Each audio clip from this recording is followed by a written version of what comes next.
చేతులు దేవుని వైపు ఎత్తే ఉంచుతారు. ఈ నోరు ఎప్పుడు ఈ కుటుంబం దీవించాలి ప్రభువా అని చెప్పి పలుకుతూనే ఉంటారు.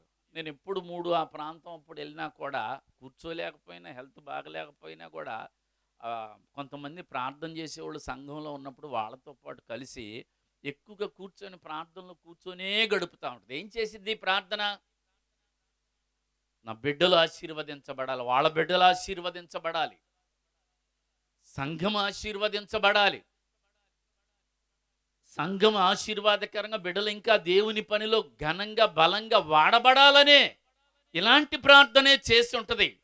రాత్రికాల సమయంలో నా మాటలు నేను ముగిస్తున్నాను. ప్రియమైన దేవుని బిడ్డలారా, వృద్ధులను గద్దింపక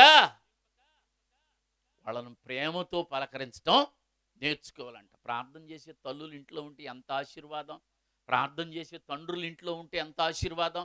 వాళ్ళ చేతులు ఎప్పుడు దేవుని వైపు చాచే ఉంటాయి. అందుకనే ఎలీషా మరణకరమైన రోగం చేత ఉన్నప్పుడు ఆ ఎలీషాను చూసి రాజు ఏడుస్తూ ఉన్నాడు, నా తండ్రి, నా తండ్రి, ఇశ్రాయేలులకు రథములు రౌతులు నీవే, నీవు పోతే ఈ రాజ్యం ఎట్లాగా? నడిపించేవాళ్ళు ఏరి, జరగబోయేవి నీవు చెప్పబట్టే ఇశ్రాయేలుకి ఇంతవరకు ధైర్యం. రథములు రౌతులు ఎన్నున్నా కూడా అవి రక్షించలేవు, కానీ నీవుంటే రాజుకు కూడా ధైర్యమే. వృద్ధాప్యములో రేపో మాపో పోతాడన్న ఎలీషా కొరకు ఆ రాజు అంతగా ఏడుస్తూ ఉన్నాడు. ఈ రాత్రికాల సమయంలో ప్రియమైన దేవుని బిడ్డలారా, మరియమ్మ గారి జ్ఞాపకార్థాన్ని బట్టి నేను దేవుని వాక్యం మనతో మాట్లాడుతుంది. ప్రార్థనా పరులైన వారు మన ఇంట్లో ఉంటే అది మనకెంతో ఆశీర్వాదం. ఒకటే చెబుతున్నాను, వాళ్ళ చేతుల్లో బలమున్నంత కాలం ఆ చేతులు దేవుని వైపు చాచే ఉంటాయి. వారి యొక్క కంఠంలో స్వరమున్నంత సేపు దేవునిని అడుగుతూనే ఉంటాయి. మరి మరియమ్మ తమ చివరి వరకు ఆ ప్రార్థనలో గడిపి, దేవుని సన్నిధిలో గడిపి ఇలాంటి మంచి మరణం కలిగి ఉంటాం. మరి ఈ కుటుంబాలకు శాశ్వతమైన ఆశీర్వాదాన్ని ఆ ప్రార్థన ద్వారా ఈ కుటుంబాలకి వచ్చిందని నేను నమ్ముచూ ఉన్నాను. ప్రభునందు ప్రియమైన దేవుని బిడ్డలారా, అట్టి వాక్యాన్ని మనము కూడా గ్రహించుకొని మరి వృద్ధుల పట్ల, పెద్దల పట్ల, మన ఇంట్లో ఉన్న పెద్దవారిని గౌరవించటం, మర్యాదగా మాట్లాడటం, వారి విషయంలో మన బాధ్యతలు మనం నెరవేర్చే వారముగా ఉండాలని తెలియచేస్తూ ఈ మాటలు నేను ముగించి వేస్తూ ఉన్నాను. దేవుడిటి వాక్య భాగమును దీవించునుగా. ఆమేన్.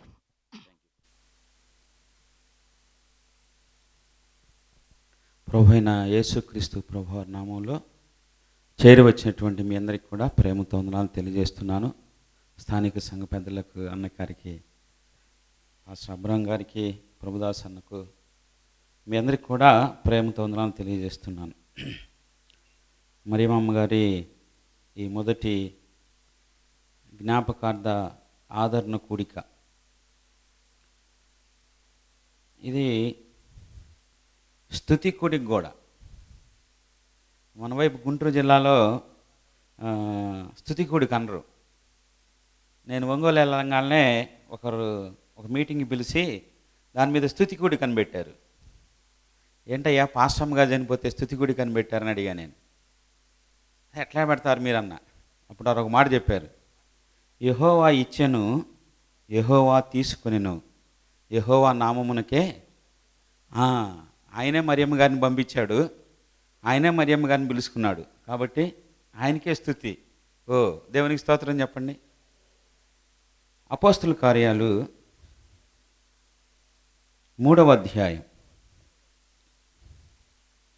26వ వచనాన్ని నేను చదువుతున్నాను. దేవుడు తన సేవకుని పుట్టించి మీలో ప్రతివానిని వాని దుష్టత్వం నుండి మళ్లించటం వలన మిమ్మల్ని ఆశీర్వదించుటకు ఆయనను మొదట మీ యొద్దకు పంపినని చెప్పాను. చిన్న ప్రార్థన చేద్దాం. సేవకులు చేశారు. మా ప్రభువా, మీకు స్తోత్రం చెల్లిస్తున్నాం. మా కాలగతులు మీ వశములో ఉన్నాయి. ఈ జగత్ పునాది వేయబడక మునిపే మా గురించి మీరు ఆలోచన చేశారు. ప్రభువా, తల్లి గర్భంలో పిండము కాకమునుపే మా గురించి ఆలోచన చేశారు. ఉన్నతమైనటువంటి తలంపులతో మా గురించి ఒక మంచి సంకల్పాన్ని ఏర్పాటు చేసుకున్నారు. కానీ ఆ సంకల్పాన్ని తప్పిపోతున్నటువంటి అనేకుల మధ్యలో దైవ చిత్తానుసారమైనటువంటి రక్షణానుభవం కలిగి, మారు మనసు కలిగి, దేవుని బిడ్డలుగా మార్చబడి, ఈ లోకంలో మీ కొరకు జీవించి, మీ సంఘంలో చేర్చబడి, మీ పిలుపునందుకున్నటువంటి తల్లిని బట్టి మీ స్తోత్రం చెల్లిస్తున్నాం. ఆ విధంగా మీ కొరకు సిద్ధపరచబడి ఉన్నటువంటి ప్రతి దేవుని బిడ్డను బట్టి మీ స్తోత్రం చెల్లిస్తున్నాం. ఈ రాత్రికాల సమయంలో మీ మాటలు ఆదరిస్తాయి, హెచ్చరిస్తాయి, గద్దిస్తాయి, ప్రేమిస్తాయి, మమ్మల్ని సరిచేస్తాయి.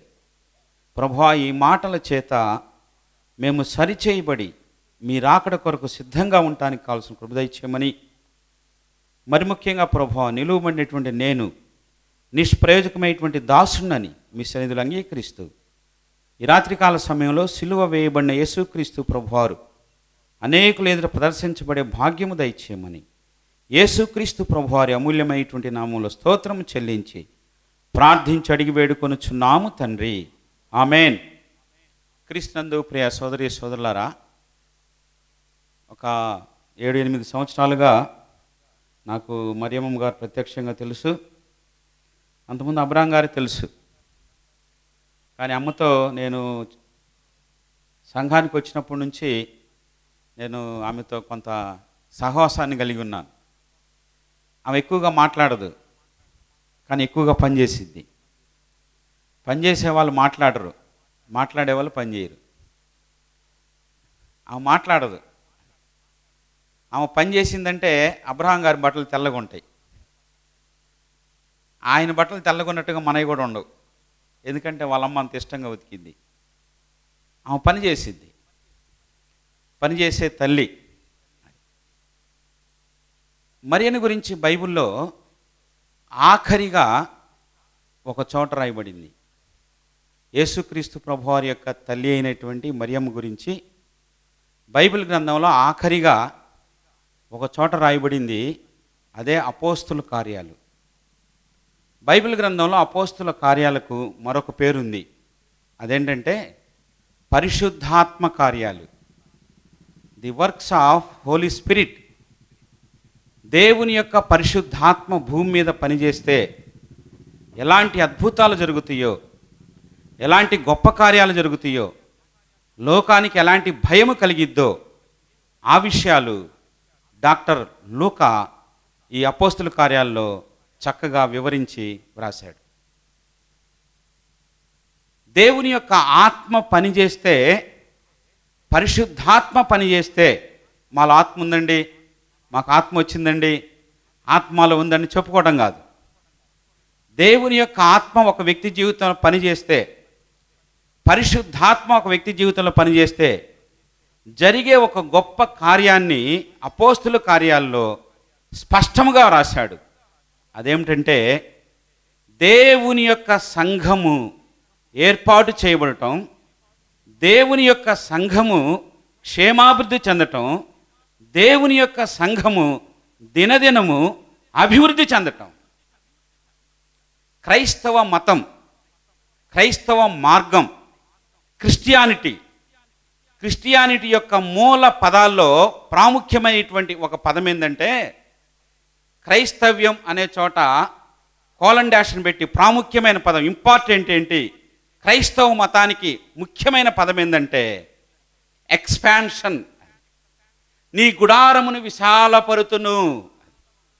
ప్రపంచ దేశాల్లో దేవుని యొక్క వాక్యాన్ని చాటించినటువంటి అనేక మంది మిషనరీలు నీ గుడారమును విశాలపరుతును అనే మాట తీసుకొని విలియం కేరీ గారు భారతదేశానికి వచ్చి ఈ బైబిల్ మనకి ఇచ్చి వెళ్ళిపోయాడు. ఆయన సంఘాన్ని కలకత్తాల నుండి ఆంధ్రప్రదేశ్, భారతదేశంలో ఉన్నటువంటి అన్ని ప్రాంతాల్లో కూడా ఆయన విస్తరింపజేశాడు. ఈ రాత్రికాల సమయంలో ఒకరిలో ఆత్మ పనిచేస్తుందంటే, ఒక సేవకుడు ఆత్మ కలిగి ఉన్నాడంటే అతని యొక్క సంఘము క్షేమాభివృద్ధి అనే మాట తెలుగులో ఏంటంటే కట్టబడుట. అది ఆ సంఘంలో కట్టబడిన దేవుని బిడ్డలు ఉంటారు, ఆ సంఘంలో కట్టబడిన పరిచారకులు ఉంటారు, ఆ సంఘంలో కట్టబడిన ఉపదేశకులు ఉంటారు, ఆ సంఘంలో కట్టబడిన పెద్దలు ఉంటారు. ఆ సంఘంలో డబ్బులు ఇచ్చి కొనుక్కునే వాళ్ళు కాదు, కులాన్ని బట్టి ఇంటిని బట్టి ఏర్పాటు చేసుకునే వాళ్ళు కాదు. దేవుని యొక్క ఆత్మ వరముల చేత నింపబడినటువంటి ఆత్మ సంబంధమైనటువంటి సంఘముగా దేవుని కొరకు కట్టబడేటువంటి సంఘము ఏర్పాటు చేయబడింది. అది పరిశుద్ధాత్మ యొక్క పరిచర్య. అపోస్తుల కార్యాలంతా కూడా అదే జరిగింది. మొదట ఒక సంఘం యెరూషలేములో ప్రారంభించబడింది, తర్వాత అది అంతియోకయకు వచ్చింది. అంతియోకయ నుండి ప్రపంచవ్యాప్తంగా దేవుని యొక్క సంఘము విస్తరించబడింది. ఈ రాత్రికాల సమయంలో మనలో ఆత్మ పనిచేస్తున్నాడంటే, పరిశుద్ధాత్ముడు మనలో ఉన్నాడంటే, దేవుని సంఘములో నీవు నేను ఏమై ఉన్నామో తెలుసుకోవాలి. దేవుని సంఘము మన ద్వారా అభివృద్ధి చెందుతుంది, కట్టబడుతూ ఉంటే దేవుడు మనల్ని కొంచెం వాడుకుంటున్నాడని అర్థం. అపోస్తుల కార్యాల్లో దేవుని యొక్క ఆత్మ కార్యాలు ఆ విధంగా ఉన్నాయి. చూడండి, అపోస్తుల కార్యాలు 1వ అధ్యాయం. నేను చాలా క్లుప్తంగా చెబుతాను, ఎక్కువసేపు చెప్పను కూడా. 1వ అధ్యాయం 14వ వచనం. వీరందరూ వీరితో కూడా కొందరు స్త్రీలు యేసు తల్లి అయిన మరియయు ఆయన సహోదరులను, మరియమ్మ గారు ఆఖరిగా ఉన్నటువంటి ఆఖరిగా వ్రాయబడిన ఉన్నటువంటి కాదు, ఆఖరిగా ఆమె గురించి వ్రాయబడిన వచనం ఇది. యేసుక్రీస్తు ప్రభువారి యొక్క తల్లి అనేటువంటి మరియమ్మ గారు అపోస్తుల కార్యాలు 1వ అధ్యాయంలో వారు ఇంటి పైన కూడుకున్నప్పుడు 70 మంది శిష్యులతో, 40 మంది శిష్యులతో, 120 మందితో వారు కూడుకున్నప్పుడు ప్రత్యేకంగా వారితో పాటు మరియ తల్లి కూడా అక్కడ ఉంది. ఎట్లా ఉన్నారు వాళ్ళు? ఎట్లా ఉన్నారు? వారు ఏక మనసుతో ఉన్నారు. మరియమ్మ కుటుంబం ఏక మనసుతో ఉండాలి. ఏక మనసుతో పరిశుద్ధాత్మ కొరకు వారు కనిపెడుతున్నారు. మరియమ్మ కుటుంబం, దేవుని బిడ్డల కుటుంబం, క్రైస్తవ కుటుంబం ఏక మనసుతో ప్రభు యొక్క రాకడ కొరకు కనిపెట్టాలి. అక్కడ మరియమ్మ పాట పాడలేదు, మరియమ్మ ప్రసంగం చేయలేదు, మరియమ్మ మాట్లాడలేదు. కానీ ఎందుకని పరిశుద్ధాత్మ దేవుడు అక్కడ రాయించాడు అంటే, మరియమ్మ గారు ఆదిమ సంఘములో, మొదటి సంఘములో ఆమె ఉన్నదని, ఆమెను గొప్పగా చెప్పటానికి అక్కడ పరిశుద్ధాత్మ దేవుడు ఆమె పేరు రాశాడు. తర్వాతి రోజే పరిశుద్ధాత్మ వచ్చినప్పుడు, ఆదిమ సంఘం ఏర్పాటు చేయబడినప్పుడు ఆమె కూడా ఆ సంఘంలో సభ్యురాలుగా ఉంది. క్రీస్తు ప్రియులారా, ఎవరైతే సంఘములో సభ్యులుగా ఉంటారో, యేసుక్రీస్తు ప్రభువారు వచ్చినప్పుడు ఆయనతో పాటు మరలా భూమి మీదకి వస్తారు. వారు భూమి మీద 1000 సంవత్సరాలు పరిపాలన చేస్తారు. మరియమ్మ గారు ఆఖరిగా రాసినటువంటి ఆ మాట యొక్క ఉద్దేశం ఏమిటంటే, శిష్యులందరూ కూడా సిలువ అప్పుడు అందరూ చెదిరిపోయారు, పారిపోయారు, దాగుకున్నారు. కానీ యేసుక్రీస్తు ప్రభువారు మరణించి తిరిగి లేచినప్పుడు, ఆయన ఆరోహణమై వెళ్ళినప్పుడు వారందరూ సమాధానపరచబడ్డారు. మేము ప్రభువుని నమ్ముకున్నాం, మేము ఆరాధన చేస్తున్నాం, యేసుక్రీస్తు ప్రభువారు పునరుద్ధాన్ని నమ్ముతున్నాం అంటే మనలో ఉండవలసింది ఏమిటంటే ఏక మనస్సు, వన్ కార్డ్, ఏకత్వం ఉండాలి. మరియమ్మ వారందరినీ ఏక మనసుతో ప్రార్థన చేయటానికి వారిని వాళ్ళ ఇంట్లో కూర్చున్నబెట్టింది. తర్వాత దేవుని యొక్క సంఘములో, ఆదిమ సంఘములో ఆమె సభ్యురాలైంది. చూడండి ప్రియులారా, 4 మాటలు నేను చెప్పి ముగిస్తాను. అపోస్తుల కార్యాలు 3వ అధ్యాయం 2024వ సంవత్సరం 4వ తారీఖు 4 మాటలు. ఎక్కువ చెప్పాను అనుకోండి, టైం అయింది మళ్ళీ. యేసుక్రీస్తు ప్రభువారు మరణాన్ని జయించి తిరిగి లేచుట వలన కలిగినటువంటి 4 ప్రయోజనాలు మీకు చెప్పి నేను ముగిస్తాను. యేసుక్రీస్తు ప్రభువారు మరణాన్ని జయించి తిరిగి లేచుట వలన కలిగిన అనేక ప్రయోజనాలు ఉన్నాయి. నేను ఒకసారి 22 కారణాలు చెప్పాను.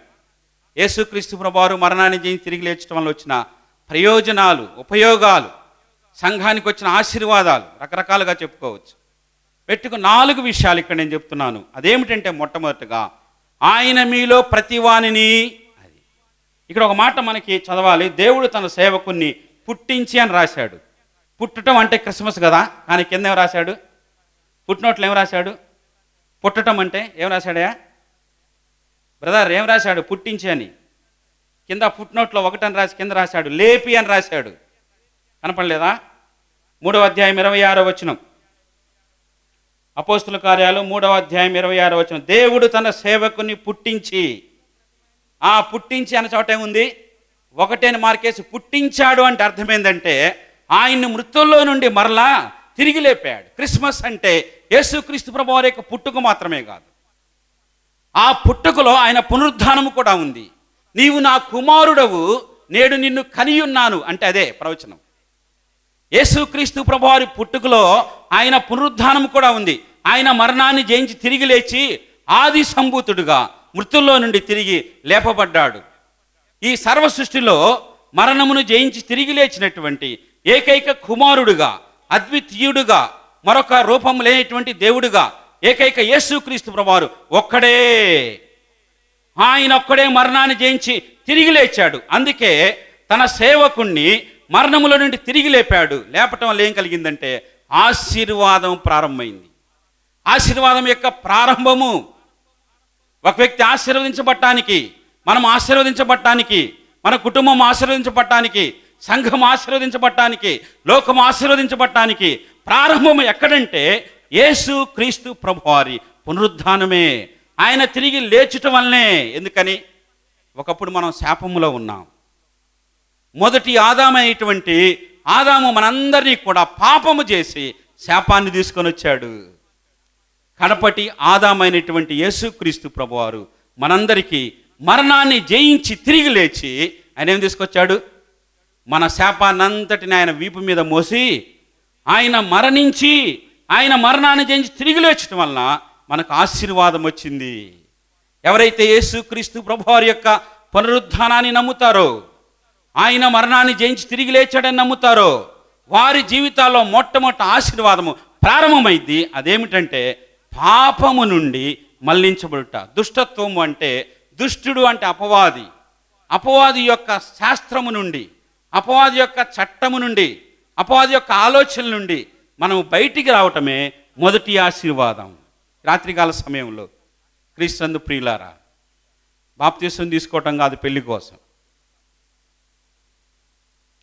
బాప్తీసం తీసుకోవటం కాదు సంఘంలో చేర్చబడటం కోసం, బాప్తీసం తీసుకోవటం కాదు టీచర్ ఉద్యోగం చదువుకోవటం కోసం, కమిటీలో చేర్చబడటం కోసం. ఇవన్నీ నేను చూస్తున్నాను. ఒంగోలులో బాగా 10,000 ఇస్తారు, 15,000 ఇస్తారు, ₹1,00,000 ఇస్తారు మెంబర్గా చేర్చమని.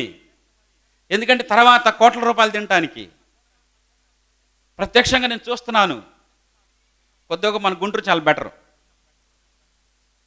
చాలా భయంగా కలిగి ఉన్నారని నేను అనుకుంటున్నాను. మరి కానీ యేసు క్రీస్తు ప్రభువారి యొక్క ఆశీర్వాదం మన జీవితంలో ప్రారంభం కావాలంటే మనలో ఉన్నటువంటి దుష్టుడు అపవాది బయటికి వెళ్ళాలి. యేసు క్రీస్తు ప్రభువారు మనలోనికి రావాలి. వచ్చాడా? ఆయన తిరిగి లేచటం వలన లోకానికి ఆశీర్వాదము ప్రారంభమైంది. పాపము నుండి మళ్లించకుండా, పాప క్షమాపణ పొందకుండా, మారు మనసు పొందకుండా, నీ ఇంటిలో దుష్టత్వము పోకుండా నీకు ఆశీర్వాదం ప్రారంభం కాదు. ఒకవేళ ఆశీర్వాదం అనేది నీ ఇంట్లో ఉన్నా కానీ అది తాత్కాలికమే. కానీ యేసుక్రీస్తు ప్రభువారు ఇచ్చేటువంటి సమాధానము, శాంతి మనకు ఉండవండి. చూద్దాం 2వ కొరింథీ పత్రిక 5వ అధ్యాయము 15వ వచనం. 2వ కొరింథీ పత్రిక 5వ అధ్యాయము 15వ వచనం. జీవించువారు ఇక మీద తమ కొరకు కాక తమ నిమిత్తము మృతి పొంది తిరిగి లేచిన వాని కొరకే. ఎవరి కోసం జీవిస్తారు? యేసుక్రీస్తు ప్రభువారు చనిపోయి తిరిగి లేచడం వల్ల కలిగినటువంటి రెండవ ఉపయోగం ఏంటంటే యేసుక్రీస్తు ప్రభువారి యొక్క పునరుద్ధానాన్ని నమ్మినటువంటి వారు ఎవరి కొరకు జీవిస్తారమ్మా? ఎవరి కొరకు? నాకు చిన్నప్పుడు అంది, మా నాన్న చాలా బాధ పెట్టేవాడు. అరే నీ కోసమే నేను బ్రతుకుతున్నాను రా అంది. సండే స్కూల్లో ఒకరోజు నేను కథ విన్నాను. ఓహో, మన కోసం మనం బ్రతకాల్సింది కాదు, మనం క్రీస్తు కోసం బ్రతకాలి. తల్లి అంటది కొడుకు కోసం, నీ కోసమే బ్రతుకుతున్నానయ్యా. మంచిదే, ప్రేమ అది. భార్య అంటే భర్త నీ కోసమే. కానీ అది అంత పర్మనెంట్ మాట కాదు. అది అవకాశం వచ్చినప్పుడు ఈరోజు భార్యలైనా, భర్తలైనా, అన్నలైనా, తమ్ముళ్ళైనా, సొంత వారైనా కానీ వారి యొక్క మనస్తత్వం, వారి యొక్క ప్రేమ ఎంత భయంకరందో తెలుసుకోవచ్చు మనం. యేసుక్రీస్తు ప్రభువారిని నమ్ముకున్నటువంటి వారు ఎవరి కోసం బ్రతకాలి? యేసుక్రీస్తు ప్రభువారి కోసం బ్రతకాలి. జీవించేవారు ఇక మీద తమ కోసం కాకుండా అపోస్తలుడైనటువంటి పౌలు కోటీశ్వరుడు, అపోస్తలుడైన పౌలు జ్ఞానవంతుడు, డాక్టరేట్ ఆయన. అపోస్తలుడైనటువంటి పౌలు మంచి ఉద్యోగం కలిగినటువంటి వాడు. వాటన్నిటినీ పెంటతో సమానముగా ఎంచుకున్నాడు. ఊరి చివరుంటాయే ఈరోజు చెత్త కాగితాలు, ఇంగ్లీష్లో గార్బేజ్ అని రాయబడింది, పెంట అని చోట. గార్బేజ్ అంటే ఏంటంటే ఊరి చివరుండేటువంటి ఆ యొక్క చెత్త కాగితాలు, వేస్ట్ మెటీరియల్. తనకున్నటువంటి అన్నిటినీ, జ్ఞానాన్ని, ఆలోచనని, చదువుని, కులాన్ని, వృత్తిని, పదవిని, సెనెట్ మెంబర్గా ఉన్నటువంటి అధికారాన్ని తీసుకెళ్ళి ఊరి చివరన మట్టిగా ఎంచుకున్నాడు. యేసు క్రీస్తు ప్రభువారి కొరకే జీవించాడు. 2 చేతులు కట్టబడి, 2 కాళ్ళు కట్టబడి, గొలుసులు వేయబడినప్పుడు రోమా సైనికులు అతను అడిగారు, పౌలు నీవు రోమియుడు కదా, అధికారం నీకుంది కదా, జ్ఞానవంతుడు కదా, సౌందర్యవంతుడు కదా, ఎందుకయ్యా ఈ జైల్లో ఈ విధంగా నీవు హింస పాలవుతున్నావు? జీవించేది నేను కోదు, నా కోసం కాదు, నా కొరకు చనిపోయాడే, చనిపోయి తిరిగి లేచాడే, నేను ఆయన కోసం బ్రతుకుతున్నాను. ప్రియ సహోదరి సహోదరుడా, 2024 సంవత్సరంలో ఎవరి కోసం బ్రతకాలి? మన కొనుకు మరణించి తిరిగి లేచిన యేసుక్రీస్తు ప్రభువాన్ని. నా ప్రియ యేసురాజు అంటే అర్థం ఏంటి? నా ప్రాణప్రియుడా అంటే అర్థం ఏమిటి? నా ప్రియుడా అంటే అర్థం ఏమిటి? నా మనస్సు గెలిచిన వాడా, నా హృదయాన్ని గెలిచిన వాడా, నా ప్రాణానికి ఇష్టమైన వాడా, నా ప్రాణము కోరుకున్న పేరా, నా హృదయము నువ్వంటే ఇష్టపడుతుందయ్యా, అందుకని నేను నీ కోసమే బ్రతుకుతాను. చాలా సంవత్సరాల క్రితం ఒక చక్రవర్తి ఒక దేశం మీద దండెత్తి ఒక యువరాజును ఆయన భార్యను పట్టుకొని వచ్చాడు. చాలామందిని పట్టుకొని వచ్చి ప్రతి సంవత్సరం ఏం చేస్తాడంటే తన పుట్టినరోజు నాడు ఆయన ఒక రాజుని ఒక రాణిని వదిలేస్తాడు.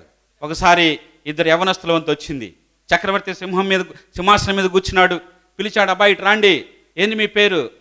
ఆ యువరాణి యువరాజు ఇద్దరండి అన్నారు. అయ్యా మీ ఇద్దరిని వదిలేస్తానికి నేను సిద్ధపడుతున్నాను, కానీ నేను నిన్ను కొన్ని ప్రశ్నలు అడుగుతాను, సమాధానం చెప్పండి అన్నాడు. రాజు, మొట్టమొదట నిన్ను వదిలేస్తాను, నువ్వేమి ఇస్తామని అడిగాడు. అప్పుడు రాజు అన్నాడు, ఆ యువరాజు, అయ్యా నా దేశంలో నీకు తెలియకుండా ఇంకా చాలా బంగారం ఉంది, చాలా మనులు మాణిక్యాలు ఉన్నాయి, అవన్నీ నీకు ఇస్తాను అన్నాడు. ఓహో అయితే మంచిది, నీ పిల్లల్ని వదిలేస్తావు, ఏమి ఇస్తావు అన్నాడు. అప్పుడు అన్నాడు ఆయన, నా రాజ్యాన్ని ఇస్తానయ్యా అన్నాడు. నా రాజ్యాన్ని ఇచ్చి వెళ్ళిపోతాను, నా పిల్లల్ని తీసుకుని వెళ్ళిపోతా అన్నాడు. నీ భార్యని ఇస్తాను, ఏమి ఇస్తావన్నాడు. అప్పుడు ఆ యువరాజు అన్నాడు, నా భార్యను నువ్వు ఇస్తే నా ప్రాణాన్ని ఇస్తాను అన్నాడు. ప్రాణాన్ని మిన్నగా ప్రేమించాడు, మాటలో కాదు జీవితంలో. ఎవరి కోసం బ్రతుకుతున్నావు? ఇంకా యేసు క్రీస్తు ప్రభువారు తిరిగి లేచాడు, మనం ఆయన కోసం బ్రతకాలి. మర్చిపోయాం మనం ఎవరి కోసం బ్రతుకుతున్నామో. డబ్బు కోసం, హోదా కోసం, రాజకీయం కోసం, మతం కోసం, కులం కోసం, ఆస్తి కోసం, ఆరోగ్యం కోసం బ్రతుకుతున్నావు, కానీ నీ కొరకు ప్రాణం పెట్టిన క్రీస్తు కోసం మనం బ్రతకట్లేదు. అప్పుడు ఆ చక్రవర్తి అన్నాడు, శభాష్ యువరాజు, నీ భార్య కోసం ప్రాణం పెడతాన్నావు కదా, నాకేమీ అవసరం లేదు, నీవు నీ భార్య పిల్లని తీసుకుని వెళ్ళిపో, నీ ప్రేమను నేను మెచ్చాను అన్నాడు. ఈ రాత్రికాల సమయంలో ప్రియులారా, ఈ కావూరు పట్టణంలో యేసు క్రీస్తు ప్రభువారు వచ్చినప్పుడు క్రీస్తు కొరకు జీవించిన వారిని లేపే ఒకరోజు వచ్చింది. ఆ లిస్టులో నీవు ఉంటావా? ఎవరి కోసం మనం బ్రతకాలి? మృతి నుండి తిరిగి లేచినటువంటి యేసు క్రీస్తు ప్రభువారి ఆశీర్వాదం కోసం బ్రతకాలి. ఎవరి కోసం మనం బ్రతకాలంటే క్రీస్తు కోసం బ్రతకాలి. ఎఫెసీ పత్రిక 1వ అధ్యాయం 20వ వచనం. ఎఫెసీ పత్రిక 1వ అధ్యాయం 20వ వచనం. ఆయన బలాతిశయము చేత క్రీస్తును, ఆ బలాతిశయము చేత క్రీస్తును మృతుల్లో నుండి లేపాడు. యేసు క్రీస్తు ప్రభువారు మరణాన్ని జయించి తిరిగి లేచడం వల్ల కలిగిన 3వ ఉపయోగం చెబుతున్నాను. 1, ఆశీర్వదించాడు. 2, మనం క్రీస్తు కొరకే జీవించే విధంగా అవకాశం ఇచ్చాడు. 3, యేసు క్రీస్తు ప్రభువారు మరణాన్ని జయించి తిరిగి లేచడం వల్ల మనకి బలాన్ని, శక్తిని ఇచ్చాడు. స్తోత్రం చెప్పండి. మనకి శక్తిని ఇచ్చాడు. దేని మీద ఇచ్చాడు శక్తి? అదే గొప్ప సీక్రెట్. అది యేసు క్రీస్తు ప్రభువాన్ని అంగీకరించినటువంటి వ్యక్తికి ఒక శక్తిని ఇచ్చాడు. ఏంటో ఆ శక్తి చెప్పంటారా? ప్రతి మనిషికి 2 మరణాలు ఉన్నాయి. మొదటి శరీర మరణం, ఈ శరీరానికి ప్రాణానికి దూరమైపోవటం, వేరు చేయబట్టం. 2వ మరణం ఉంది, అది దేవునికి దూరం చేయబట్టం. 2వ మరణము నిత్య నరకాగ్నిగుండం. 2వ మరణము అగ్ని సరస్సులోనికి వెళ్ళటం. 2వ మరణము యుగ యుగాలు అగ్నిగుండానికి వెళ్ళటం. అది రెండవ మరణం. దేవునిలో నుండి వేరు చేయబడి నిత్య నరకాగ్ని గుండానికి వెళ్ళటం, అది రెండవ మరణం. ఎవరైతే యేసుక్రీస్తు ప్రభువారి యొక్క మొదటి పునరుద్ధానమందు విశ్వాసం ఉంచారో, ఎవరైతే ఆయన నా పాపాల కొరకు చనిపోయాడు, ఆయన సమాధి చేయబడ్డాడు, ఆయన మరణాన్ని జయించి తిరిగి లేచాడని నమ్ముతారో, అలాంటి వారికి మరణము మీద అధికారము లేదు. ఎందుకంటే వారు మరణాన్ని జయించే శక్తి పొందారు. స్తోత్రం చెప్పండి. నీవు, నేను, నాకు, మనకి రెండవ మరణం మీద అధికారం లేదండి. ఎవరైతే యేసుక్రీస్తు ప్రభువారిని నమ్ముకోలేదో వారు మొట్టమొదటిగా చనిపోతారు. జాతస్య మరణం ధ్రువం. పుట్టిన ప్రతి ఒక్క మనిషి జాతకాన్ని బట్టి, జీవితాన్ని బట్టి చనిపోవలసిందే, అది సహజ మరణం. కానీ రెండవ మరణం ఉంది. నీ ఆత్మ దేవుని నుండి దూరం అయిపోవటం, నీ ఆత్మ దేవుని నుండి నిత్య నరకాగ్ని గుండానికి వెళ్ళటం, నీ ఆత్మ దేవుని నుండి అగ్ని సరస్సు లాంటి అగ్ని గుండానికి వెళ్ళటం. ఆ అగ్నిగుండం నుండి విమోచించబడాలంటే పునరుద్ధానపు శక్తి, యేసుక్రీస్తు ప్రభువారి యొక్క శక్తి నీలో నాలో ఉండాలి. ఆయన పునరుద్ధానపు శక్తి చేత ఆయన లేపబడ్డాడు. ఆనాటి రాజకీయం, ఆనాటి మతం, ఆనాటి డబ్బులు, ఆనాటి ధనం యేసుక్రీస్తు ప్రభువాని సమాధి చేసినాయి. పెద్ద బొండ వేశారు, బిగించారు, దానికి ముద్ర వేశారు. కానీ ఈ లోకంలో ఉన్న ఏ జ్ఞానము కూడా యేసుక్రీస్తు ప్రభువారి యొక్క శక్తి ముందు, అధికారం ముందు, బలం ముందు, ఆయన పునరుద్ధానాన్ని, ఆయన తిరిగి లేచుటాన్ని ఎవరు ఆపలేకపోయారు. ఆ శక్తి నీకు నాకు ఇవ్వబోతున్నాడు ఈ రాత్రికాల సమయంలో. ప్రియులా, యేసుక్రీస్తు ప్రభువారు ఆయన నా కొరకు చనిపోయి తిరిగి లేచాడు. ఆ పునరుద్ధాన శక్తిని నీవు నమ్మితే, నీవు ఈ లోకాన్ని విడిచిన తర్వాత రెండవ మరణమైనటువంటి నిత్య నరకాగ్నిగుండము, ఆత్మ మరణము, శాశ్వత మరణము, నిత్య మరణము నీకు లేదు. దాన్ని జయించే శక్తినిచ్చాడు. ఈ రాత్రికాల సమయంలో మరియమ్మ గారు ఎక్కడున్నారు? ఆమె నిద్రపోతున్నారు, ఆమె విశ్రాంతిలో ఉన్నారు. ఈ భూలోకంలో ఉన్నప్పుడు చాలా సంవత్సరాలు కష్టపడి పనిచేసింది. తర్వాత సంఘానికి వచ్చిన తర్వాత పగలనక రాత్రనక మందిరం అని, కొడుకు కోసమని, కూతురు కోసమని, పిల్లల కోసమని ఆమె ఎంతగానో పరిచర్య చేసింది దేవుని సంఘానికి వచ్చే పిల్లల కోసం. ఆమె చేసినటువంటి పనిని బట్టి ప్రభువు చూసి, మరియమ్మ నా కుమార్తె రామ్మ అని పిలిచాడు. ఇప్పుడు ఆమె పరలోకంలో రెస్ట్ తీసుకుని నిత్య విశ్రాంతిలో ఉంది. దేవుడు ఆమెకు విశ్రాంతినిచ్చాడు. ఆమె మరలా యేసుక్రీస్తు ప్రభువారు మధ్యాకాశానికి వచ్చి ఆయన కడబూర మ్రోగించినప్పుడు ఆయనతో పాటు వచ్చింది. కానీ ఆయనతో పాటు సదాకాలం ఉంటుంది.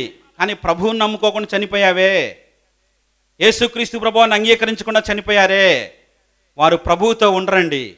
వారు అపవాదికి, వాని దూతలకు సిద్ధపరచబడిన నిత్య నరకాగ్నిగుండములో ఉంటారు. ఎందుకని? వారిలో పునరుద్ధానపు శక్తి లేదు. యేసుక్రీస్తు ప్రభువారి యొక్క పునరుద్ధాన అనుభవం లేదు. మాట మాత్రంతో కాదు ఇది. దేవుని యొక్క ఆత్మశక్తి నీలో ఉంటే ఈ రెండవ మరణాన్ని జయిస్తావు, లేకపోయినట్టయితే నష్టపోతావు. ఒకటి, ఆయన తిరిగి లేచటం వల్ల ఆశీర్వదించాడు. రెండు, ఆయన తిరిగి లేచటం వల్ల ఆయన మనకి ఒక జీవాన్ని, నిరీక్షణ ఇచ్చాడు ఆయన కోసం బ్రతకాలని. మూడు, ఆయన శక్తిని ఇచ్చాడు. ఆఖరిగా ఈ మాట చెప్పి నేను ముగిస్తున్నాను. మొదటి తెస్సలోనికి రాసినటువంటి పత్రిక 4వ అధ్యాయము, అపోస్తలుడైనటువంటి పౌలు రాసినటువంటి మొదటి తెస్సలోనికి రాసినటువంటి పత్రిక 4వ అధ్యాయం 14వ వచనం, యేసు మృతి పొంది తిరిగి లేచినని మనము నమ్మిన యెడల అదే ప్రకారము యేసునందు నిద్రించే వారిని దేవుడు ఆయనతో కూడా, ఓహో ఎలాంటి నిరీక్షణ ఇది! యేసుక్రీస్తు ప్రభువారు చనిపోయి తిరిగి లేచాడని మనం నమ్మితే, ఎవరైతే గతంలో మనకంటే ముందుగా యేసుక్రీస్తు ప్రభువారిని విశ్వాసం ఉంచి చనిపోయారో, సమాధి చేయబడ్డారో, వారిక గల్లంతైపోయారు, ఇక లేరు అనుకోవడానికి లేదండి. వారికి కంటికి కనబడరు అనుకోవడానికి లేదు. ఎవరైతే యేసుక్రీస్తు ప్రభువారి యొక్క పునరుద్ధానమందు, ఆయన మరణమందు, ఆయన శరీరమందు, ఆయన యొక్క జీవితమందు విశ్వాసం ఉంచారో, ఆయన తిరిగి లేచాడని నమ్మారో, నిజముగా మనసు మార్చుకున్నారో, అలాంటి విశ్వాసులుగా, దేవుని బిడ్డలుగా ఈ లోకంలో జీవించి చనిపోయారో, చనిపోయి సమాధి చేయబడ్డారో, వారి ఆత్మలు పరదేశంలో ఉన్నాయో, అలాంటి వారు యేసుక్రీస్తుతో ప్రభువుతో పాటు మరలా తిరిగి రాబోతున్నారు. స్తోత్రం చెప్పండి. ఈ రాత్రికాల సమయంలో ప్రియులారా, ఒక దినాన పేతురు భక్తుడు నీరో చక్రవర్తి తనకు మరణం విధించాడని తెలిసి ఆయన రాత్రిపూట ఇంట్లో పండుకొని గడగడగడ ఉనిగిపోతున్నాడు. అయ్యో రేపటి దినం నా తల శిరచ్ఛేదనం చేస్తాడు, నా తలను నరికేస్తాడు నీరో చక్రవర్తి, యాకోబును చంపించాడు, అనేక మంది శిష్యులను చంపించాడు, క్రైస్తవ సంఘాన్ని నాశనం చేస్తున్నాడు. పేతురు భయపడుతున్నాడు. భయపడుతూ ఏం చేశాడంటే యెరూషలేములో నుండి పారిపోతున్నాడు. చాలా దూరం పారిపోయాడు. చీకటిగా ఉన్న ప్రదేశానికి వెళ్ళాడు పేతురు. ఎందుకని? రేపటి దినం పేతురును సైనికులు పట్టుకొని అతని యొక్క తలను తలక్రిందులుగా సిలువేసి అతను చంపుతారు. పేతురు మరణ భయంతో పరిగెడుతున్నాడు. పరిగెడుతున్నటువంటి పేతురుకు మరణాన్ని జయించి తిరిగి లేచిన యేసుక్రీస్తు ప్రభువారు ప్రత్యక్షమయ్యాడు. పేతురు, ఎక్కడికి వెళ్తున్నావు? అయ్యా, నన్ను రేపు రాజు చంపుతానంటున్నాడు, చక్రవర్తి చంపుతానంటున్నాడు, అందుకని నేను మరణానికి భయపడి పారిపోతున్నానన్నాడు. బుద్ధిహీనుడా, అవిశ్వాసి, మరలా బలహీనుడు అయ్యావా? మరణం అంటే ఏంటి? నేనెవరిని? మరణాన్ని జయించి తిరిగి లేచాను కదా, నేను పునరుద్ధానుడయ్యాను, నువ్వు ఇంకా నమ్మలేదా? నేను చనిపోయి తిరిగి లేచాను నమ్మలేదా? పేతురుకు దర్శనమిచ్చాడు ప్రభువు. ఒక్కసారిగా పేతురు ఆశ్చర్యపోయాడు. ప్రభువా, నేను బుద్ధిహీనుడయ్యానయ్యా, నీ పునరుద్ధానపు శక్తి నేను నమ్మలేదయ్యా, మరలా మర్చిపోయాను ప్రభువా, మరలా జారిపోయాను ప్రభువా అని తనకు తానుగా చంపలేసుకొని మోకరించి అక్కడే ప్రార్థించి డైరెక్ట్గా నీరో చక్రవర్తి ఇంటికి వెళ్ళిపోయాడు. నీరో రాజా, నీవు నన్ను సిలువేసి చంపినా కానీ, నా తలను 2 ముక్కలు చేసినా కానీ, నేను నా యందు నా కోసం చనిపోయిన యేసుక్రీస్తు ప్రభువారి యొద్దకు వెళ్తాను, నన్ను పట్టుకోండి అని చెప్పి తనకు తానుగా 2 చేతులు అప్పగించుకొని తన ప్రియ ప్రభువు నిలువుగా సిలువ వేయబడితే అతను తల్లకిందులుగా సిలువ వేయబడి తనకు తాను అప్పగించుకున్నాడు. కారణం ఏంటి? పునరుద్ధానుడైన యేసుక్రీస్తు ప్రభువారి యందు విశ్వాసం ఉంచాడు. ఎందుకని? ఆయన వచ్చేటప్పుడు నేను ఆయన చూస్తాను, ఆయనతో పాటు నేను కూడా వస్తాను అనే నిరీక్షణతో ఆయన తనకు తాను తన జీవితాన్ని అప్పగించుకున్నాడు. ఈ రాత్రికాలం మందు ప్రియ సహోదరి సహోదరుడా, నీ జీవితం సంగతి ఏమిటి? నీవు చనిపోయిన తర్వాత ఎక్కడికి వెళ్తావు? నీ యొక్క ముగింపు ఏమిటి? పుట్టడం ముఖ్యం కాదు, చనిపోయిన తర్వాత ఎక్కడికి వెళ్తావు? ప్రతి మనిషి పుడతాడు కానీ ముఖ్యమైనది ఏంటంటే ముగింపే. ఇక్కడ చెప్తున్నాడు, యేసునందు నీ విశ్వాసం ఉంచినట్లయితే, యేసుక్రీస్తు ప్రభువారు తిరిగి లేచాడని నీవు నమ్మితే, నేను నమ్మితే, మనం నమ్మితే, ఇక్కడ వాక్యం చెప్తుంది, ఎవరైతే యేసుక్రీస్తు ప్రభువారిని విశ్వాసం ఉంచారో వారందరితో పాటు ప్రభువు కూడా భూమి మీదకి వస్తాడు. అప్పుడు నువ్వు ఎక్కడ ఉంటావు? ఒకవేళ ఈ విధంగానే మీటింగ్ జరుగుతుంటే ఒక భక్తుడు అన్నాడు, యేసుక్రీస్తు ప్రభువారు ఎప్పుడు వస్తాడో మీకు తెలుసా అన్నాడు. ఏమయ్యా, డేట్ ఏమని చెబుతావేంది? నువ్వు పొరపాటున చాలామంది డేట్ చెప్పారు. యేసుక్రీస్తు ప్రభువారు ఎప్పుడు వస్తాడో మీకు తెలుసు అంటే ఆయన అనుకున్నా నేను డేట్ చెబుతాడేమో, చాలామంది డేట్ చెప్పి చనిపోయారు. ఆయన ఒక మంచి మాట చెప్పాడు, యేసుక్రీస్తు ప్రభువారు ఎప్పుడు వచ్చేదంటే ఆయన ఆదివారం వస్తాడని చెప్పాడు. ఎందుకని? ఆయన మరణాన్ని జయించి తిరిగి లేచాడు. ప్రకటన గ్రంథం 1వ అధ్యాయంలో ఆయన ప్రభు దినమున ఆత్మవశుడై ఉండగా యోహాను చూశాడు. ప్రభు దినం ఆయనకి ఇష్టమైంది కాబట్టి ఆదివారం వస్తాడన్నట్టుగా మంచిదే వ్యాఖ్యానం అది.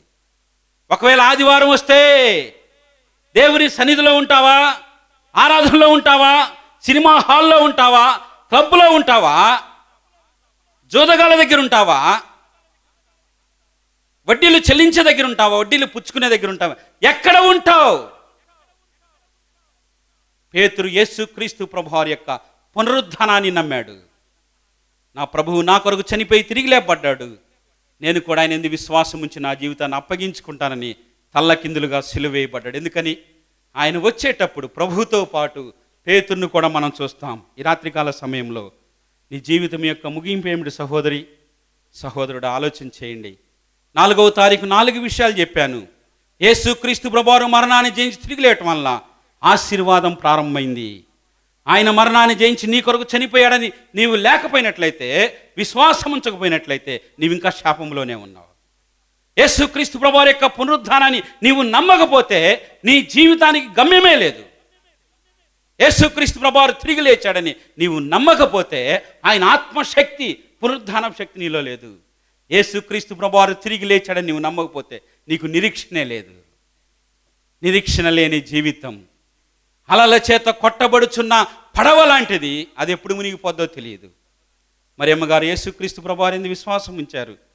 కావురులో అనేక మంది బిడ్డలు యేసునందు నిజంగా విశ్వాసం ఉంచారు, మారు మనసు పొందారు, పాపక్షమాపణ పొందారు, యేసుక్రీస్తు ప్రభువారి యొక్క రక్తంలో కడగబడ్డారు, ఆయన కొరకే జీవించారు, యేసుక్రీస్తు ప్రభువారి యొక్క రాకడ కొరకు నిరీక్షణతో ఎదురు చూశారు, పరిశుద్ధతో కాపాడుకున్నారు, శరీరాన్ని, ప్రాణాన్ని, ఆత్మని కాపాడుకొని ఆయన కొరకు జీవించారు. ఆయన మధ్యాకాశానికి వచ్చినప్పుడు, కడబూరం మ్రోగించినప్పుడు సమాధుల్లో ఉన్నటువంటి వారందరూ కూడా అక్షయ దేహము ధరించి, ఇంకా క్షయము కానటువంటి, మరణము లేనటువంటి, దేవుణ్ణి పోలినటువంటి, దేవుని కుమారుని స్వరూపాన్ని పోలినటువంటి స్వరూపాన్ని ధరించుకొని మధ్యాకాశానికి వెళ్ళిపోతారు. అప్పుడు నీవెక్కడ ఉంటావు? నీవు భూమి మీద విడవబడితే క్రీస్తు విరోధి వస్తాడు, అంత్యక్రీస్తు వస్తాడు, నిన్ను నిత్య నరకాగ్ని గుండానికి పర్మనెంట్గా నిన్ను సెటప్ చేస్తాడు. ప్రియ సహోదరి సహోదరుడా, ఈరోజు నీకు దేవుడు అవకాశం ఇచ్చాడు. ఎవరి కోసం నువ్వు బ్రతకాలో తీర్మానం చేసుకో. నీ కొరకు, నిన్ను ప్రేమించి నీ కొరకు ప్రాణం పెట్టిన యేసు క్రీస్తు ప్రభువారి కొరకు జీవిస్తే పరలోకం నీది నాదే. తల ఉంచినట్లయితే ప్రార్థన చేద్దాం. ప్రియులరా, జీవితం అల్పం, నరులు ఒట్టి ఊపిరిని పోలి ఉన్నారు అన్నాడు భక్తుడు. ఊపిరేగా పోతే ఏమైంది? దేవుడు ఊపిరిని ఊదినప్పుడు ఆదామును పోవాలని కోరుకోలేదు, చావాలని కోరుకోలేదు. ఆదాము దేవునితో యుగ యుగాలు ఉండాలని కోరుకున్నాడు. ఆ ఆదాము దూరం అయినప్పుడు ఆదాము దగ్గరకు దేవుడు వచ్చాడు, ఒక గొర్రెపిల్లను వధించాడు, ఆ రక్తముతో తన పాపాన్ని క్షమించాడు. ఆ గొర్రెపిల్లను వస్త్రముగా ఇచ్చి మరలా తన స్వరూపములోనికి తెచ్చుకున్నాడు. గొర్రెపిల్లను చూసి ఆదామును క్షమించాడు. ఈ రాత్రికాల సమయంలో నీవు నేను పాపం చేశాం. మన కొరకు వధించబడిన యేసుక్రీస్తు ప్రభువారు దేవుని గొర్రెపిల్ల, లోక పాపములను మోసుకొని పోయిన దేవుని గొర్రెపిల్ల, కల్వరి శిలువలో మన కొరకు వధించబడిన దేవుని గొర్రెపిల్ల. ఆయన రక్తంలో కడగబడ్డావా? పేరుకు క్రైస్తవుడుగా, మతానికి క్రైస్తవుడుగా, ఇంటికి క్రైస్తవుడుగా జీవిస్తున్నావా? అయ్యో సహోదరుడా, యేసుక్రీస్తు ప్రభువారి యొక్క వాక్యమును విని విశ్వాసముంచి ఆత్మ ముద్ర లేకపోతే, నీలో పరిశుద్ధాత్ముడు పని చేయకపోతే ఎలాంటి మొహమాటము లేదు, విడిచిపెట్టబడతావు. యేసుక్రీస్తు ప్రభువారు నీ పాపముల కొరకు చనిపోయాడని, సమాధి చేయబడ్డాడని, తిరిగి లేపబడ్డాడని ఇప్పుడే పశ్చాత్తాపపడితే, ఆయన పునరుద్ధానమందు విశ్వాసం ఉంచితే నీలో దేవుని కార్యాన్ని చేయడానికి సిద్ధంగా ఉన్నాడు. మరియమ్మ గారి యొక్క ఆదరణ స్తుతి కూడిక నీ ఆత్మీయ పుట్టింపుకు ప్రారంభమవుతుంది. ఆ తల్లి పరలోకంలో విశ్రాంతిలో ఉంది. ఏదొక రోజు మనం కూడా ఈ లోకాన్ని విడవాలి. మనముండే ప్రదేశము పరదేశా, పరలోకమా, నిత్య నరకాగ్ని ఉండమా ఆలోచించుకొనమని ప్రేమతో తెలియజేస్తున్నాను.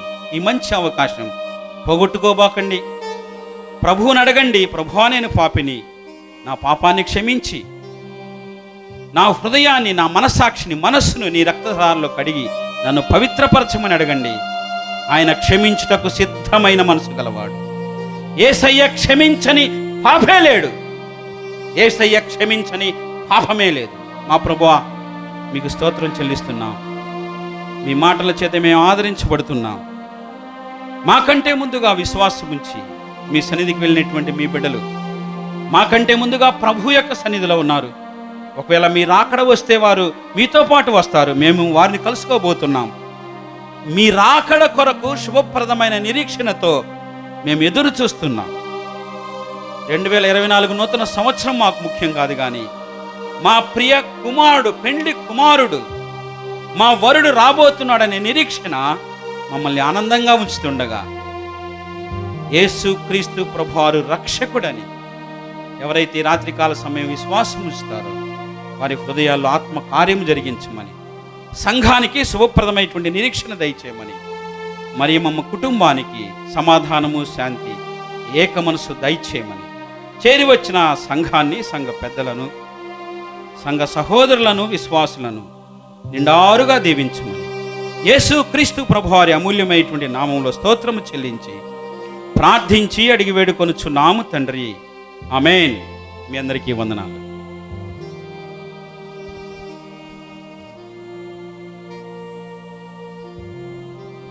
మంచిది. మరి చక్కని వర్తమానాన్ని ఈ నూతన సంవత్సరంలో మనం విన్నాం. మరి మన జీవితాల్లో అటు వాక్యాన్ని నింపుకొని మాకు మంచి తల్లిని ఇచ్చాడు.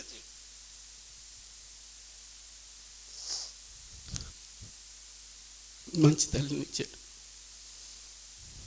అందరిని అలానే ప్రేమించేది. అన్నయ్య ఇస్తే నాన్న పని చూస్తే ఉండటానికి ఇల్లు లేదు కదా, అన్నయ్యకి ఇల్లు కడదామన్నా. నా పేరు హౌసింగ్ లోన్ పెట్టి తీసుకున్నాం. అమ్మ పని చేసిన డబ్బులు, నేను పని చేసిన డబ్బులు అన్నిటితోటి అన్నయ్యకి ఇల్లు కట్టాం. అన్నయ్య భార్య పిల్లలకు తెలియదు, అన్నయ్య కూడా తెలియదు.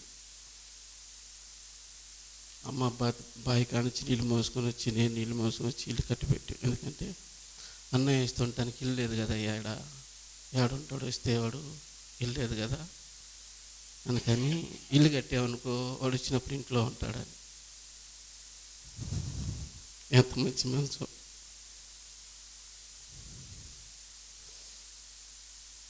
దాన్ని సమానంగా ప్రేమించేది, సమానంగా చూసేది. అమ్మకాడ ఎక్కువ నేను ఉండటం వలన అమ్మ ప్రేమ అందరికంటే ఎక్కువ నేనే పొందుకున్నాను. నేను స్నానం చేసే సబ్బు సగంలో ఉండగానే కొత్త సబ్బు పెట్టి పాత సబ్బు తీసుకెళ్ళింది. ఎందుకు అలాగూ నీ సబ్బు నువ్వు పోసుకుని ఆ సబ్బు ఎందుకు సగం తీసుకెళ్తావున్నా? కాదులే అంది. నాకు అర్థం కాలేదు. మొన్న స్నానం చేసేటప్పుడు నా సబ్బు అయిపోయింది, అది సన్న మొక్కలు అయిపోయింది. నేను రోజు మర్చిపోతున్నా. ఆ చిన్న చిన్న ముక్కలతోనే పోసుకునేవాడిని. బాత్రూంలోకి వెళ్ళిన తర్వాత ఇంక బయట రావడం కుదరదు కదా.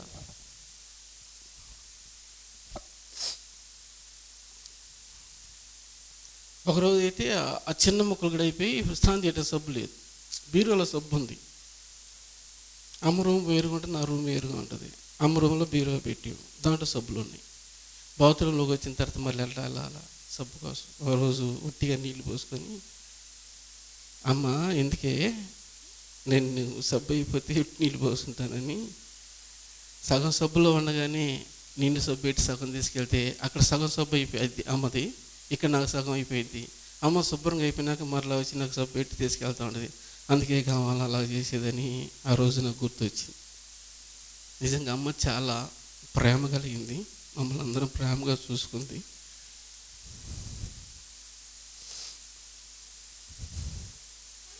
ఆమెకి ఎంత ఖర్చు పెట్టినా నేను రుణపడి ఉన్నా.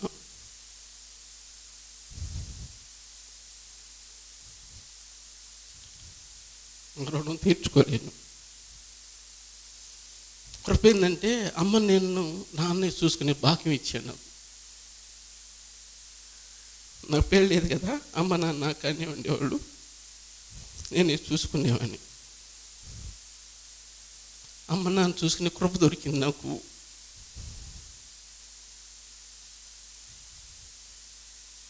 నాన్న చాలా మంచోడు, అమ్మ చాలా మంచిది. ఈ కొత్త బట్టలు కదా, పాత బట్టలు వేసుకొని ఇట్లానే ఉంటున్నాయి. అట్లా ఉతికిద్దమ్మా, ఎవరైనా ఉతికితే నచ్చదు. ఏదేమైనా కానీ నాకు మంచి తల్లి ఇచ్చాడు.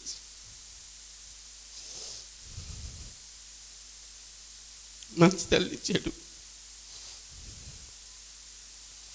యెహోవా ఇచ్చింది, యెహోవా తీసుకొని పోయింది. ఆయన అమ్మకి స్తోత్రం కలుగును గాక.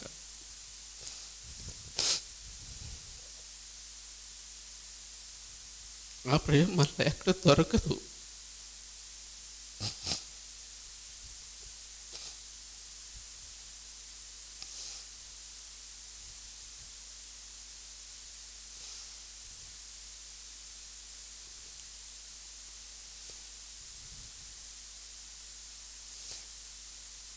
గుడికి అయిపోయినాక అందరికి భోజనాలు ఉన్నాయి. భోజనాలు చేసి అందరూ సెలవు తీసుకొని భోజనాలు చేసిన తర్వాత కొంతమందికి చీరలు తెచ్చాము, వారికి చీరలు ఇస్తాము. ఈ సమయం చింద విషయంలో కొందనాలు తెలియజేస్తూ ఉన్నాం.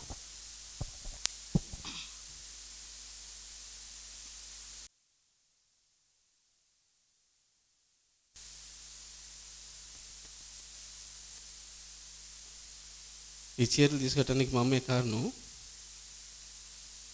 నా చీర తీసుకురా అనేది ఆ మాట గుర్తొచ్చి తెచ్చాను.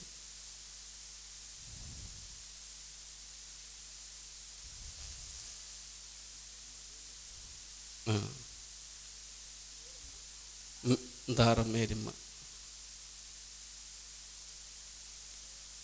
దారా గోవర్ధనమ్మ.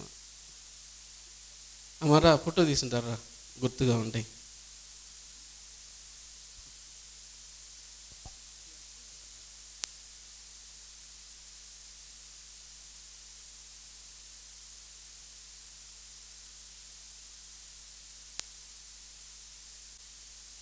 చిన్నమ్మ అక్కనే నువ్వు అమ్మా.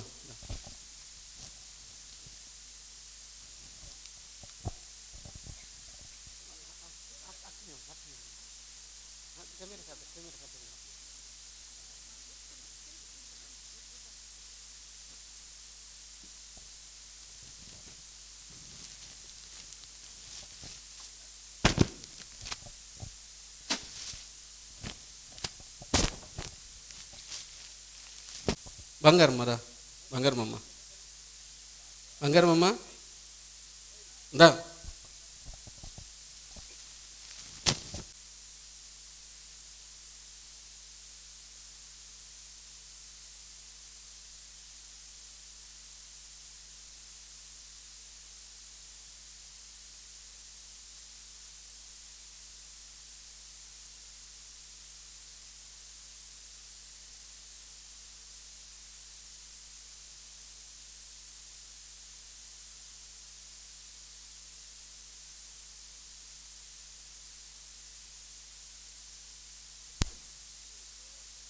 గోవర్ధన చిన్నమ్మ రండి.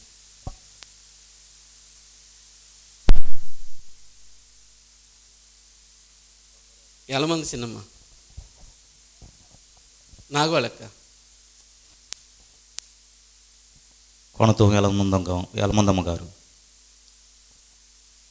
కొత్త నాగోళి గారు. తర్వాత నెక్స్ట్ కొరపాటి రాములమ్మ గారు వచ్చారా ప్రార్థన.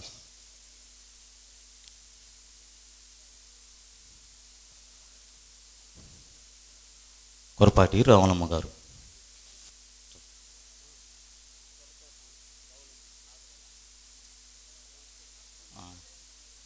నెక్స్ట్ మళ్ళీ కొరపాటి రాములమ్మ గారే ఇద్దరు కూడా.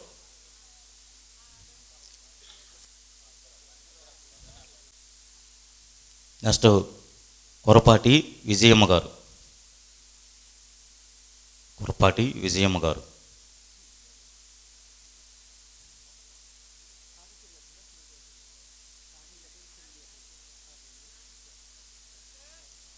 మా విజయమ్మ గారు ఎవరు? కొరపాటి విజయమ్మ గారు, యేసురాజు గారు వాళ్ళ అమ్మ రాలేదు. కొణతం సమాధానమ్మ గారు, కొణతం సమాధానమ్మ గారు.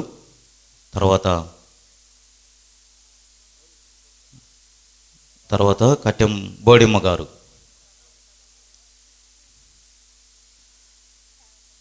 కట్టెం బోడిమ్మ గారు.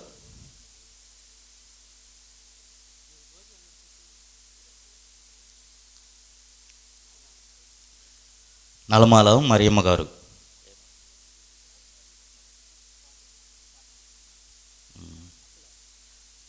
అకులా గారి వారు తల్లిగారు మరియమ్మ గారు.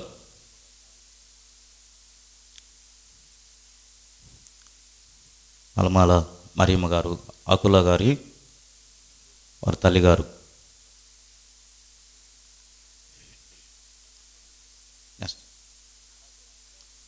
నడా సువార్తమ్మ గారు,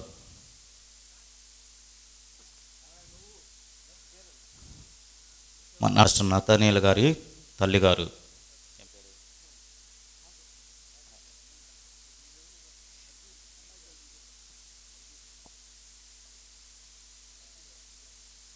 లక్ష్మీదేవమ్మ గారు, కొణతం లక్ష్మీదేవమ్మ గారు. నతనీ గారు వారి తల్లిగారు.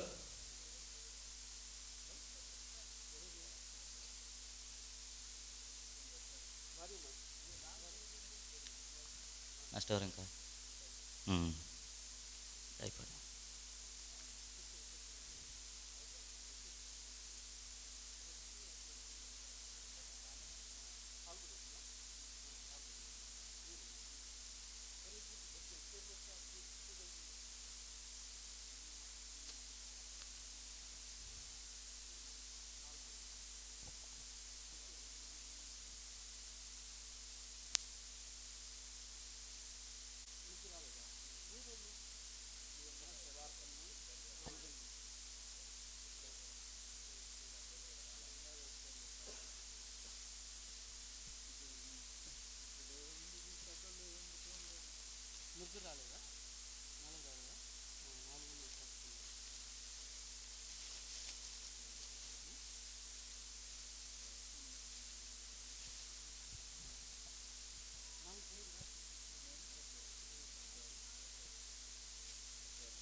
సరే, అందరికీ వందనాలమ్మా. సెలవు తీసుకున్నాం. మరి కూడా భోజనం చేసి వెళ్ళాలని తెలియజేస్తున్నాం.